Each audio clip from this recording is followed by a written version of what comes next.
And welcome to our panel discussion on the rise of self-service data science. I'm quite excited to be discussing this topic. It's a very interesting and cutting-edge topic. And I'd like to start off by inviting each of my panelists to briefly introduce themselves. Can you hear me? Okay. Hi, my name is Sourabh Chitrachar, and I'm the Regional VP for Liberty Insurance in Singapore. And here we have the remaining panelists. Test. Hi, good evening, everyone. John Teo here from Informatica, Regional Data Governance Domain. Thank you. Thanks, John. So I'm Ram. So I work for Inchcape. Inchcape is the biggest automotive distributor. They're better known as Borneo Motors in Singapore. So I'm the chief data scientist there. Over to you, Carol. Okay. So before we actually start our discussion, I'd like to first take the opportunity to thank CDO conference organizers for having this opportunity to discuss the rise of self-service data science. And I think I just want to actually start off by setting the scenes.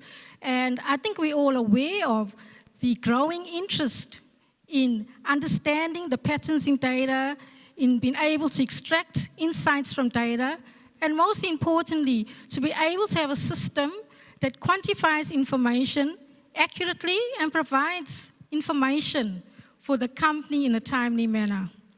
And part of that solution is the building and development of machine learning algorithms. Now, these algorithms use a process that is iterative and time-consuming. And so that's why we have many organizations across different industries that are now more interested in automated machine learning solutions. And so the focus of our discussion today will be, one, looking at the role of data scientists when we are living in a self-service data science industry, and also looking at how can non-technical people use automated machine learning.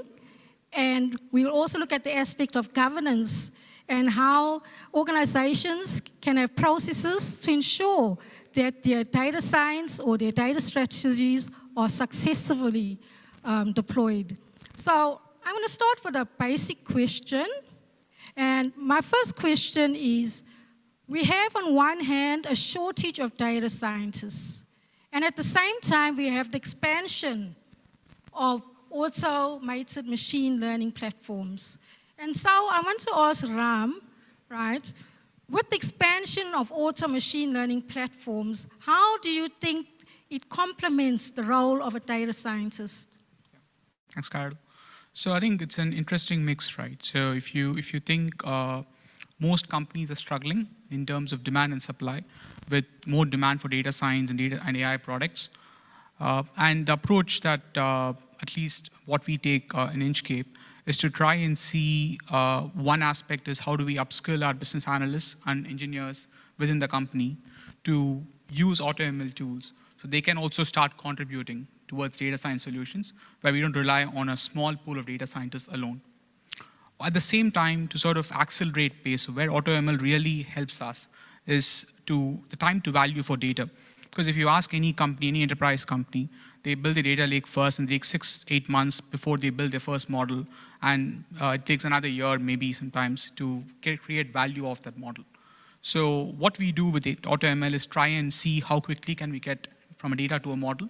And we test and learn our approach. So we're not saying we're not going to solve the problem with the first attempt. So we test and learn our approach, we make mistakes along the way, and then we improve our model along the way. So the time from data to model can be accelerated, which can sort of meet the shortage of data scientists that we see in the industry now. Oh, thanks. So maybe moving on to Sourabh, when it comes to auto machine learning, right, and the use by non-technical users for business decision making, can you share a bit on that, how it's done? Yeah, absolutely. I mean, in the context of the insurance industry, I can mention a little bit about that. I mean, for example, I mean, in insurance space, one of the biggest factors is your risk modeling and the pricing capabilities. So that's where you can utilize, I mean, basically you can free up the space for the pricing analysts or actuarials to focus on the decision making rather than the actual modeling. And that's one aspect which we are seeing that is being used. The other aspects where we can think of that is in an automation of processes. For example, I mean, or even image recognition could be another application where we can think about that. And also in sentiment recognition, voice sentiment recognition systems. So for example, in the call centers, I mean, there is a lot of times when you have customers calling in, and obviously sometimes it's important for the agent to understand the mood and the sentiment, and that sometimes could definitely be a use which we have seen working in some of our applications, in some of the markets, not everywhere, but some of the markets. So I would say, basically, I would classify into automation of certain manual activities. Then also in terms of the freeing up the space for manual, intensive activities and focusing on more of decision making, that's where the effort can be saved. And the third one is around new models. So those are the three basic applications which I can consider when I look at non-technical user standpoint. Thanks, Sourabh. Very interesting that non-technical users as well as our technical users now are able to use the AutoML and other automated services around. And I think many organizations have lots of data, lots of strategies. So many users need to access the data.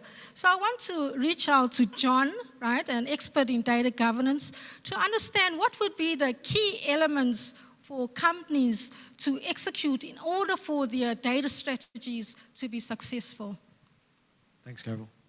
Yep, so AutoML, right? A facility really to kind of bring model development, probably model deployment as well to the masses, right? But it really, especially what Ram was saying, the limited core of data science, etc. It really harks back to, I guess, a self-service kind of paradigm, right? And what sort of data activities we're doing, analytics in general.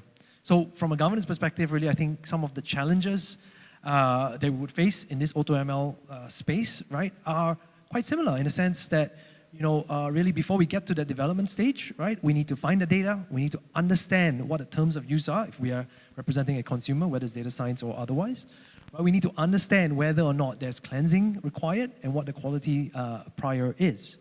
Now, a quick scan of some of the commercial AutoML tools out there would see, automated help for feature engineering, model selection, things like that, and stuff that you really have in core development, right? So we do know from an end-to-end, regardless of what you're using, that cleansing is a big part of that, right? Pre-processing. And then if we think about, okay, we have the model, right? The other part that governance comes in is when we want to then say, okay, we have this asset, we think it's fairly robust. What about what needs to be done to kind of deploy that or put into production, right? The departments that want to use it could be different from the teams that developed it. Both are endpoint users, but we're actually promoting reuse as well. So all these things bring in governance questions and the ability to get that context around what I like to think of as a package, the model and the data that created it in the first place, right? So governance gives that context, I would say.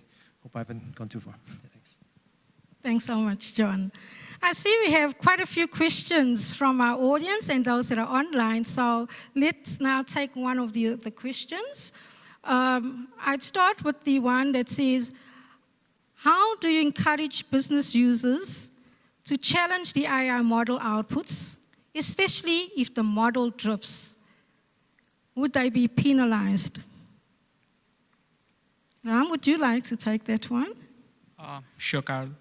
So how do you encourage business users to challenge the AI model outputs, especially if they are penalized? Okay.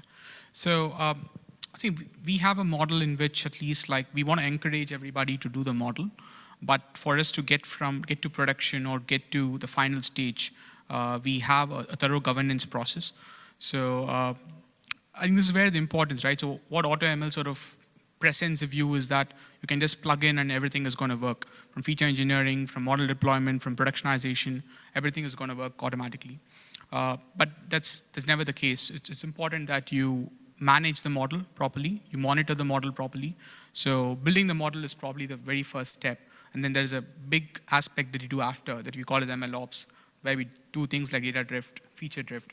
We monitor that on a continual basis to see if the quality of the models are there or the models are getting stale.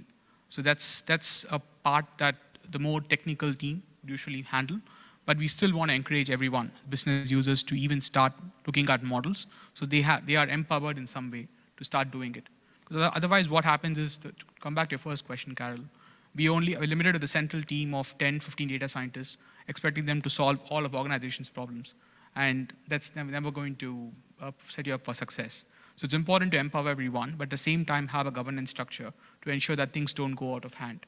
And you have the necessary guardrails in place so that the company can move forward with AI, at the same time ensure quality with it as well. Yeah, so I certainly agree that it's important that models are monitored and managed. And when the model drifts, to actually have some sort of alert so that those who are managing the model and the business users are able to, take action and prevent the wrong information in some cases from going out and decisions being made on these. Carol, just building on that, what I heard, right? So drift is something that we need to monitor ongoing, perhaps centrally, because of the expertise required. Next question would be, as these, again, I'm thinking of them as products, right? The model plus the data. Can we expose those drift scores, right? The latest assessment thereof. And the next data consumer to come along has that sort of additional data points around this asset I'm thinking of deploying in a new situation? Or do I need to go back to your team? So I think it's always a mix, I would say. So there are some things that you can understand clearly. For example, when COVID happened, almost all the models that were there, forecasting models that were there, had become stale because it had never seen such a sales drop. So all of automotive industry, now we have supply chain shock in automotive industry as well. So for those things, we try and encourage, give some tips to the business users, how they can contain the effect. But there are some things that they can't do, which is beyond their ability to do. So that's where we come in and we ensure that things are going on right.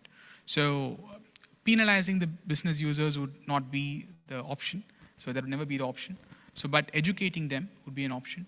So we try and ensure that we learn our way with AI, because otherwise you can't have one small team of experts helping the organization. That can never be the solution. Yeah. Okay, thanks, Ram, for sharing on that point. Very good point. Another question from the panel is, what are the qualifications required for someone to use self-service data science? Perhaps, John, you want to take that one? Well, qualifications, I think it's quite an interesting bit, right? Because self-service, I think, first of all, what is the task at hand, right? We're talking now from an AI modeling perspective. I think what we have seen is that there is some expectation of training up front, right? Be it from, not again, perhaps to the level of statistical rigor that a data scientist has, but with this tool set here, we're not truly in a world where, you just give them the access and go and try it out yourself. So I think there's some sort of internally recognized qualification, right? And again, I'm just reflecting, I think, examples we've heard, right? An example that we used earlier today, perhaps not so much in model development, but self-service in general, right? Education is only one step. It has also been found at scale that giving the education, like an academy, right, in a big company and saying you guys are trained, may not be enough. People may not still feel empowered to do that. You really have to kind of bring them through an experiential journey, right, perhaps of the first use case, the first model, right? We are here with you. And once you've gotten it into production, you think, okay, you know what? I understood 8 out of 10 steps, right? And I've actually touched each of the tools in the chain. You're going to get much more self-service success the next time around. So hopefully that's an example. And just to add to John's point, right? So if you look at qualifications, data science as such is an ever-growing field. So even if I'd done a PhD 3 years ago, today my knowledge is different, and the things in the market are different. So you can never sort of have like this is the qualification you can do for data science. So, but what you can do with self-service is try and create that curiosity and try and create guidelines to the company as well. So what we do is we try and give them simple terms of what a classification model is, what a regression model is. If things go wrong, what are you supposed to do? We have like a guidebook within the company that we share to self-service people for them to, at least when the first time when they hit the roadblock, they're not afraid. They understand, okay, this is where things are going wrong. I have to contact someone else or I have to get some help. They understand that.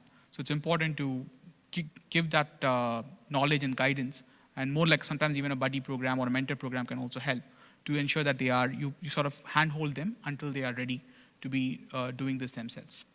Yeah, I agree, absolutely. It's not about the qualifications you have in data science. It's more about having a person who understands, right, the value of data science, how it works, and also someone who is curious and can ask questions at the right time when they see something might not look correct, or just ask questions in general to always ensure that the solutions that are being provided by the service, the self-service, is correct. And so, yes, I also agree with both speakers in saying that we can have in-house training to also ensure that the self-service systems that are available within the company, the users are well trained to use it, and there's always someone, a mentor, to support the users who are not fully trained in data science. So maybe take one more from the audience, and then we'll revert back to some of our other questions I'd like to ask. So we'd go directly with the next question. Outliers are very important. How do you train non-data scientists to appreciate the value of outliers? Who would like to take that one?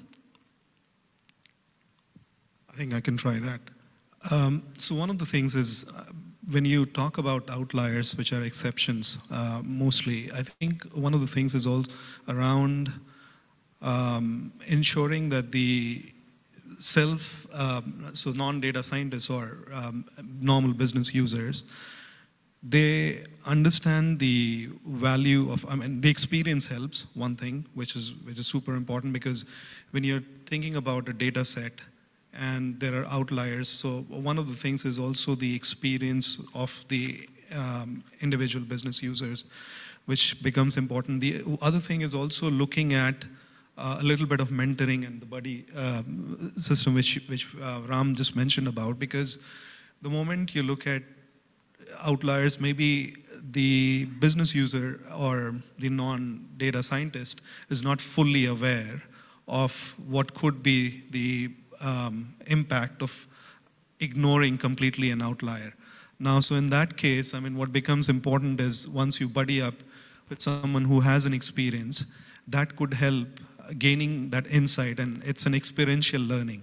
I would not say it's a perfect solution. It's a little bit of trial and error, but at the same time, that does help. At the end of the day, there are a lot of solutions. Even at the normal business decisions, sometimes we'll have to come with an experiential learning. And that's where I would say, I cannot define a rule, but obviously that experience as well as the guidance can definitely identify the importance of outliers.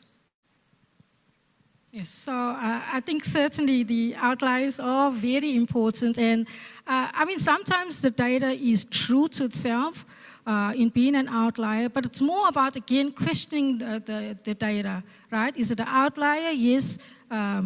Is it a mistake? Or should we use the outlier in the model? Should we take the model out? So it's more about having those discussions and not just, moving on with the models automatically, is to determine whether we should include the outlier in or whether it should be taken out. Which leads me to my next question, and I think I want to ask Ram.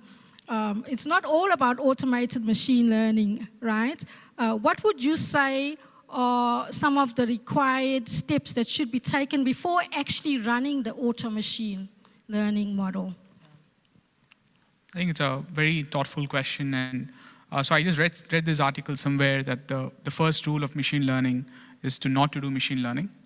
So if you ask me, the very first step is probably to understand the process and document your process and see if all the steps in your process are collecting the right data, the right granularity, and the right information. So have that sanity check done and ensure that your data is ready to be even go towards a modeling stage. So this is where I think a lot of strategy and governance would come in.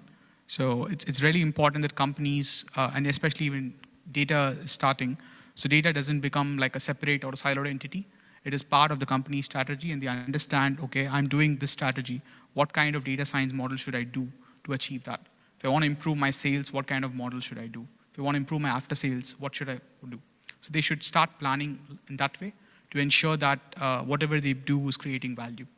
Because I think, and this is well documented in different magazines as well, on the biggest challenge of adoption, analytics model adoption.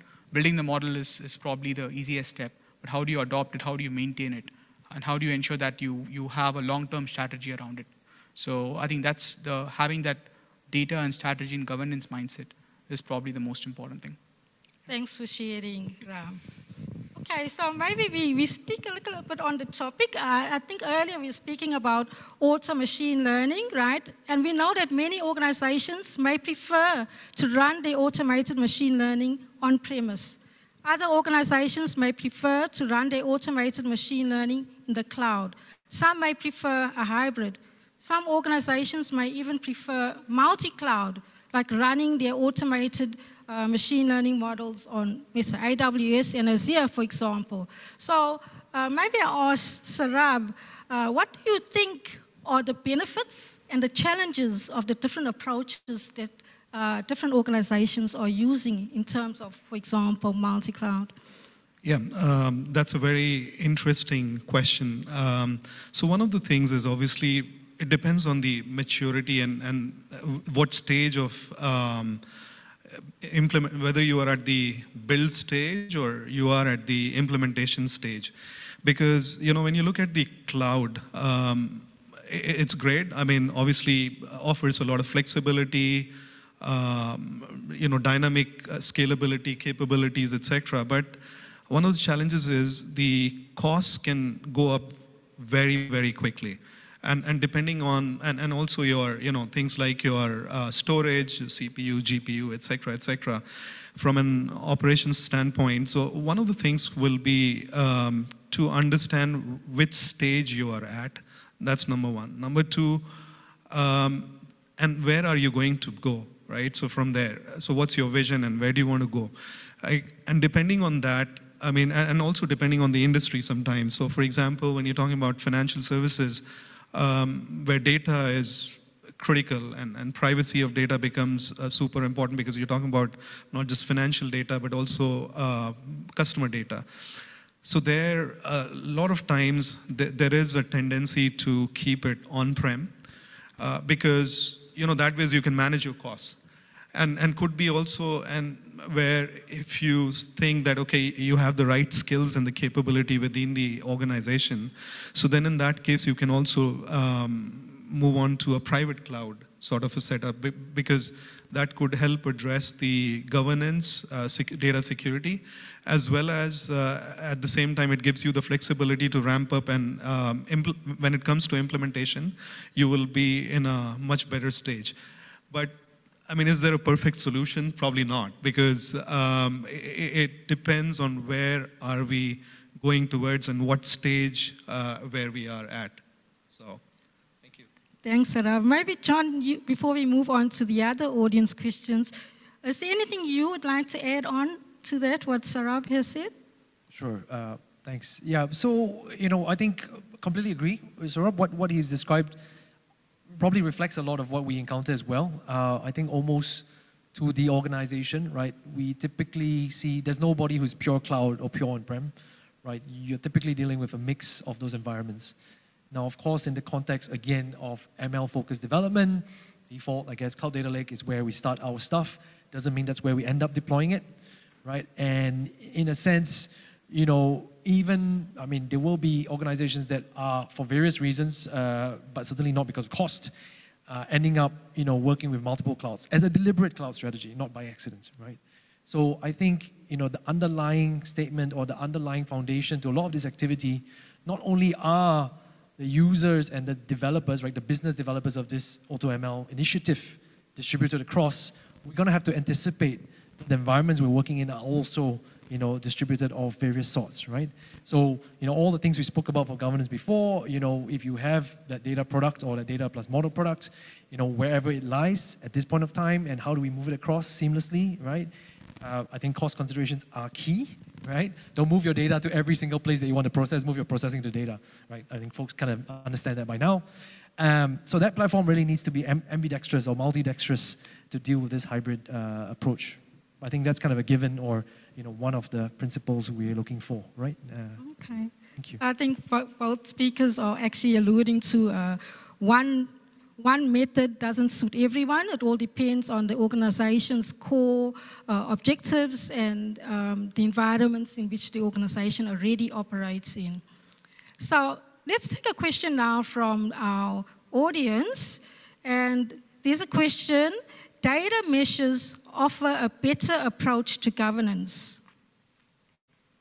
Anyone would like to take that one? I might have to try a response, right? So data mesh, perhaps as a paradigm of data control, actually decentralized data control, right? So I guess contrasted with some of our centralized data management, centralized data governance. Better is probably a little bit strong. I think it is an alternative, is a response to, at a very high level, the same challenge, right? Not only do we not have enough data scientists around, we don't have enough central data management with all the domain knowledge that comes with a distributed ownership, right? And if that's the paradigm that's going to help the organization be more agile, then data mesh might work, right? It reuses actually a lot of the same sort of foundational capabilities from a data capability point of view that we have, right? Do we have that view of the data across all the pieces, right? Do we allow each of those distributed data owners or custodians sometimes to be able to enrich and tag that, right? So we're still, these ideas we've been throwing about for the past 10 minutes or so about data as a product, AI plus data as a product, those are all very relevant to data mesh, right? Perhaps, including future things about balancing supply and demand and things like that, right? That comes when you have this ecosystem. It's really value in the data mesh paradigm is about the increased interactions between these different producers and suppliers, right? So that's a virtuous cycle if we get it going. Thanks, John. Okay, I want to just take one more from the audience again before we move to a few of the other questions we have is, can you provide examples of self-service data science tools that you use? Anyone? I can probably take that. So one thing that we did, especially around supply and operation planning. So in the automotive industry, one of the most important things that we do on every month is how do we manage our stock and how do we manage our operations around that. So what we did was, this was a global initiative. So Inchcape operates in about 40 markets. So we started with Asia as a pilot and tried to understand and give almost everyone in the company who managed the sales and operation planning. This was more dashboard driven, but we also had things like age stock prediction. We had things like there's something called metal margin in automotive. So we also had measured that and given that insight. So what the sales and operations team can do is sort of, at a click of a button, try and get this information on the dashboard and try and make a decision every month on how do they manage their stock. And this was really powerful because the fact that we traditionally are not good at this as a company. And within a span of 3 years, we were able to really contain the amount of excess stock we had in most of our markets by empowering the sales and operations team to do analytics and using self-service tools. So self-service generally, I think, is always thought about tools, but it's also about what you built internally as well. So it's about empowering them and ensuring they can do the decision where they don't have to knock the doors of a data science team for a decision. So that's how we look at self-service. Okay. Anyone wants to add to what self-service tools their company uses? A quick 1 minute. Yeah, I think, of course, right tool for the right audience. So I think there are very many sorts of that. But just thinking of some of the examples I've heard throughout today, right? So a lot of people are used to Tableau or Power BI, something similar. And we heard examples of people downloading the data behind that, right? That's one form of self-service, I guess. use it in Excel after that. I've had people printing dashboards. So. Printing dashboards, there you go, self-service, right? It's not always high-end, that's also self-service, right? And then from a governance point of view, where we are interested in the facts around the data, making sure people understand what they need to know about the data, right? Why not provide somebody who's already in Tableau, you know, some sort of additional data points that came from the data management or CDO's world that says, look, you can actually find out what data source was behind it. If you don't trust it, right, you can find out who the data owner was, or the system owner in that case, right? Maybe you want to look for another data set to do the same dashboard. So all these things help, and they don't take them out of their Tableau world, right, of their dashboard world. So these are just many different examples of how this can be done. Okay. So I have another question that I want to ask. So usually we find that there is our demand for the, let's say, self-service tools or exceeding our actual supply. So maybe, again, then John, how do you think companies should or can manage the demand for the data analytics tools versus the actual supply? Oh, you can ask. Yeah, I mean, one of the things is obviously to look at the prioritization framework based on the, establish that as a first place. I mean, because very often there could be hundreds of demands around self-service or, you know, prioritization there plays an important role based on the, and that has to be not driven by IT all the times. That has to be a business prioritization, so more like a demand management process where you talk about, hey, which business case is more important and what set of data is going to be more important. Because, I mean, if you look at it, one of the challenges which you will hit is the bottleneck with the resources, not just from a technical standpoint, I mean, but also from a people standpoint. So that's where generally, I mean, the way we have seen this working, at least, is based on a very, well thought through governance demand management process, considering the prioritization from the business, not from an IT perspective. So, John, you were wanting to add something. Go ahead.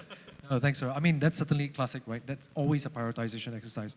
All the use cases. That's a good place to be. We've got a lot of use cases as opposed to, you know, looking for a problem to solve. There's another approach, there's another, I guess, facility, right? Again, from a metadata perspective, and really looking from the data manager CDO's perspective, right? As these kind of consumption patterns start to build up, and if we have the ability to do what we call data asset analytics, which is basically seeing the data points that represent how much data is out there for people to use. Last month versus this month, how many users are coming in, which are the most heavily used data sets, right? Now, this may not solve all demand problems, but it gives us some insights and forecasting ability. Hey, you know, push this out 3 months from now. If everything goes well, we're going to look at, you know, X% more demand, both on processing resources, right? But also on help from individuals. So even having that sort of radar sense, I guess, into how our data sharing consumption ecosystem is a very valuable thing when you start to scale up. Thanks, John. Let's go now back to the audience questions. There's a question on how should we evaluate analytics, machine learning tools for less technical employees to self-service?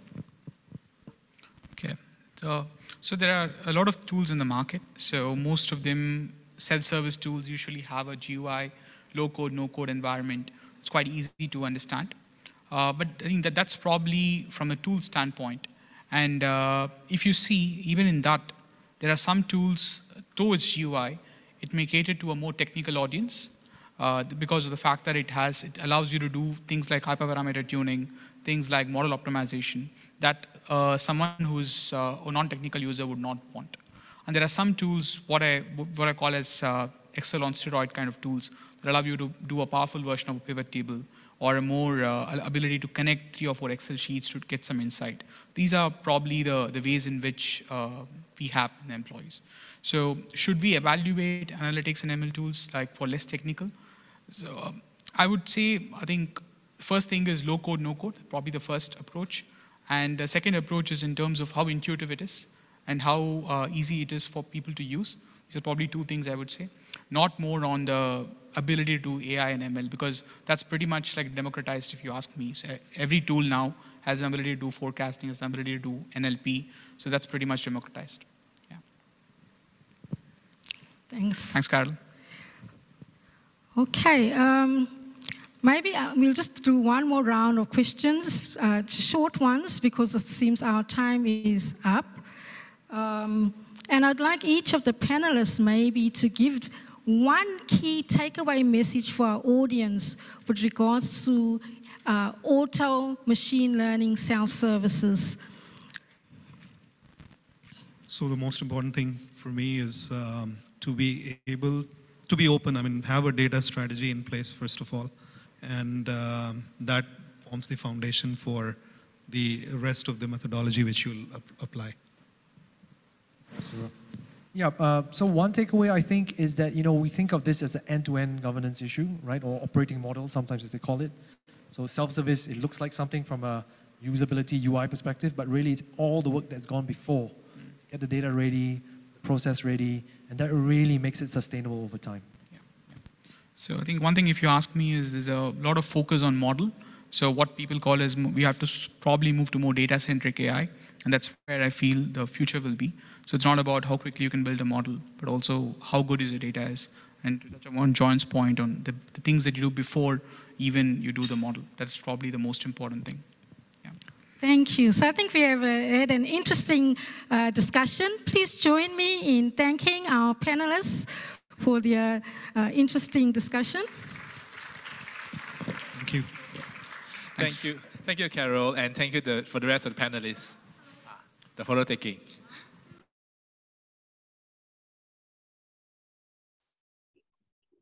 Hi, everyone, and it was a great session. So thank you for staying over, staying for so long and listening and watching the discussion that is going on stage, live streamed all the way from Singapore. Now, as promised, we have two more lucky draws as we are ending the day. And again, we used a randomizer, so we did not pick the names off a list. We used a randomizer, and hence these are the names. First, for the price of an Amazon voucher of 100 Singapore dollars, the winner is, drum roll, Gianni Sardano. I hope I pronounced your name properly. It is Gianni Sardano. You get to walk home and spend an Amazon voucher of $100 Singapore. Congratulations. And next, for the grand prize of a Google Pixel Bud, the winner is, drum roll, Bang Hui Te.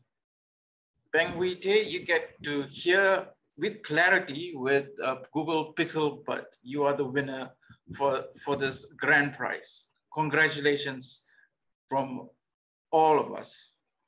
Our team will be in contact with you so that we can sort out the logistics and the delivery right after the event. Now, we are ending the event. It has been an entire day of lots of insights. So first of all, I would say, I would like to thank the speakers and the panelists for giving us such interesting anecdotes, examples, as well as case studies on what's really occurring in the data world. I would also like to thank our sponsors, Snowflake, Denodo, Informatica, Sitecore, Blue Prism, and KPMG for their support. I think we have learned quite a lot, and we are going home with lots of useful insights. Now, I'd like to close with 3 takeaways.